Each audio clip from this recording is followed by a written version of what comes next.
চেহেৰাটো জুবিন কেতিয়াও নহয়, আপোনাৰ আদৰ্শ কেতিয়াও জুবিন নহয়। আপুনি মানুহৰ মাজত মানুহক বিভাজন কৰিবলৈ প্ৰতিটো মুহূৰ্তত চেষ্টা কৰি থাকে। ক'ত জুবিন হ'বলৈ আহিছে আপুনি? লাজ নাই। এনেকুৱা কথা কেতিয়াও নক'ব, এইবিলাক ধৃষ্টতা আচলতে।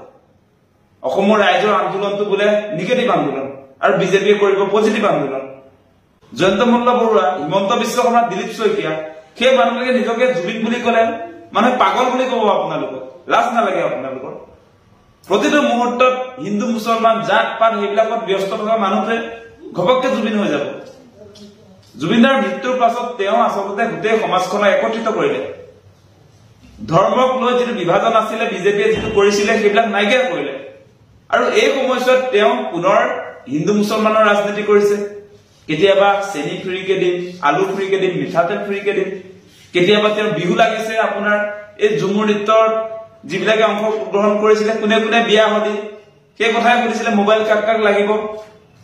পূজাৰ মণ্ডপে মণ্ডপে গৈ চেলফি উঠিছিলে যে মহিলা যুৱতীবিলাকৰ লগত।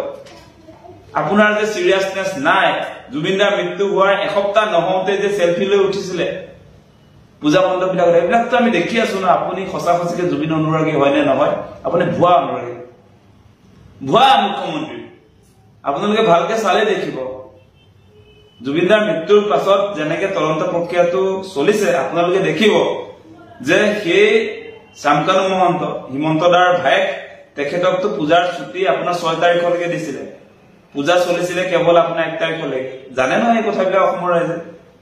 গতিকে শ্যামকানু মহন্তক বচাবৰ কাৰণে আৰম্ভণিৰ দিনটোৰ পৰা কেনেকে চেষ্টা চলাইছে কিন্তু অসমৰ সকলো ৰাইজে দেখি আছে। আৰু এতিয়া ময়ো জুবিন আমিও জুবিন কবলৈ আহিছে।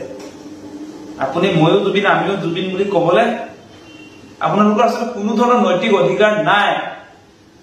মই এটা কথা কৈছো, জুবিন দাই, আপুনি, মই এটা চেলেঞ্জ দিছো আপোনাক যে জুবিন দাই নিজকে বাওঁপন্থী বুলি কয় আৰু হিমন্ত বিশ্ব শৰ্মাই বাওঁপন্থী বুলি ক'লে বাওঁপন্থী মানুহবিলাক তেওঁ দেখিব নোৱাৰে।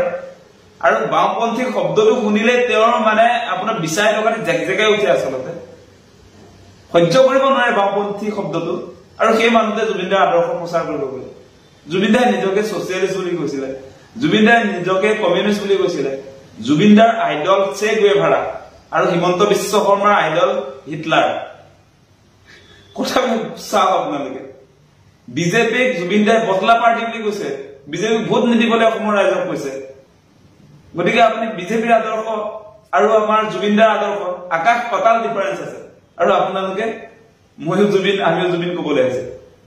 ৰাতিপুৱা শুই উঠাৰ পৰা ৰাতি শুৱালৈকে হিন্দু মুছলমান কৰি দিনটো পাৰ কৰাই মানুহৰ মাজত সাম্প্ৰদায়িক বিষবাষ্প বিয়পাই থাকে, যিবিলাকক ঘোৰ বিৰোধিতা কৰিছিলে জুবিন দাই।